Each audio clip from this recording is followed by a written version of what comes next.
Welcome back to EdTech School. We know that tablets and Chromebooks are a part of a teenager's life. Some schools have sets of iPads, good infrastructure and enough Chromebooks for a few classrooms. But those schools are few and far between in many regions. Many schools can't afford that much technology in one classroom. Schools have to be convinced that the investment is worth it. That's why I'm going to talk about an upcoming trend, BYOD. So, what is it? BYOD is short for Bring Your Own Device. It's a trend in business, but it's also gaining popularity in many schools. The concept is simple. With Bring Your Own Device, you are creating a one-to-one classroom, using devices your students already have. Students bring and use a device of their choice to class. There are some benefits and disadvantages. First up, the benefits.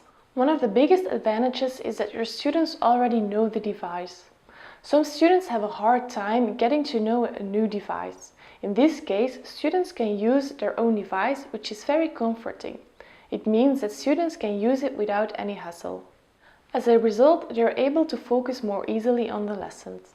Students also take control of ensuring that their device is working. In that case, you don't have to be a technology expert. Technology has many possibilities. That's the second benefit. Devices have capabilities which were hard to imagine a few years back. These features make the process of taking in lessons easier for students. On top of it, the technology also helps them to retain information longer. Of course, students have to know how everything works. Using their own device helps them learn more effectively. Another advantage is cutting-edge devices. Has your school ever had a case full of outdated iPads and Chromebooks? Well, with Bring Your Own Device, students' personal devices tend to be more cutting-edge. It makes it easier for schools to stay up to date. Bring Your Own Device is also cost-effective. Of course, this would be the main reason why schools implement Bring Your Own Device. It's a good way for school to save money on technology. When you start adding up the costs, you quickly realize that schools can save a lot of money. Now you're just hoping that those savings go to something else important. Schools can now concentrate on funding the students who need it, for example, setting up a device leasing program. Some teachers will love this benefit. Bring Your Own Device increases learning outside of school hours. Students have all the lesson material and exercises right where they need it to be, on their device. With all the features and apps, learning is more engaging and fun. Students are more likely to continue learning at home, outside of school hours. Of course, this is not something you can expect from every student.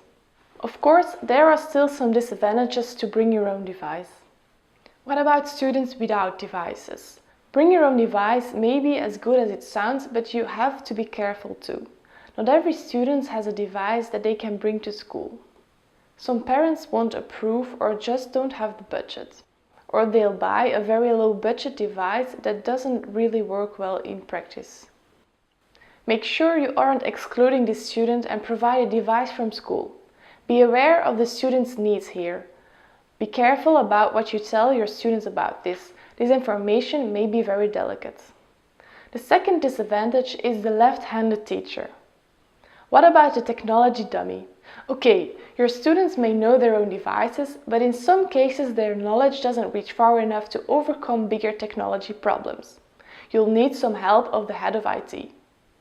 Number 3 is different devices. This is a very important disadvantage. With Bring Your Own Device, it's hard to force students to bring or buy that one and the same device. Everyone will have a different device with different possibilities and services, other codes, other browsers and another way of working. Applications may not be universal across all platforms. This is why in many schools, Bring Your Own Device is actually Bring Your Own iPad or Bring Your Own Chromebook. In other words, schools mandate that students buy a particular device. This keeps tech support issues to a minimum, while still being budget-friendly for the school. Expect pushback from parents that recently bought a different device. Also think about the parents. In some schools, parents have to pay the school for leasing or renting a device. They are used to the traditional way of teaching and some of them don't see the value of it. Parents may not be happy with the idea of paying for mobile devices. A lot of them only see the computer or iPad as a distraction. And so we come to the next disadvantage, distraction. Of course, there is a lot of truth in what parents think about mobile devices. Because of the fact that the students' devices are their own, it's much easier to get distracted. They have games on them, apps, social media and so on. You have to put good rules in place to manage all of this. Here's a tip on making rules. Let your students participate in choosing rules. They will follow them better if they were the ones who made them. So, that was it for today. I hope this helps you decide whether bring your own device is something for you or not. I have some more things to consider for you on the blog. Thanks for watching and see you next week.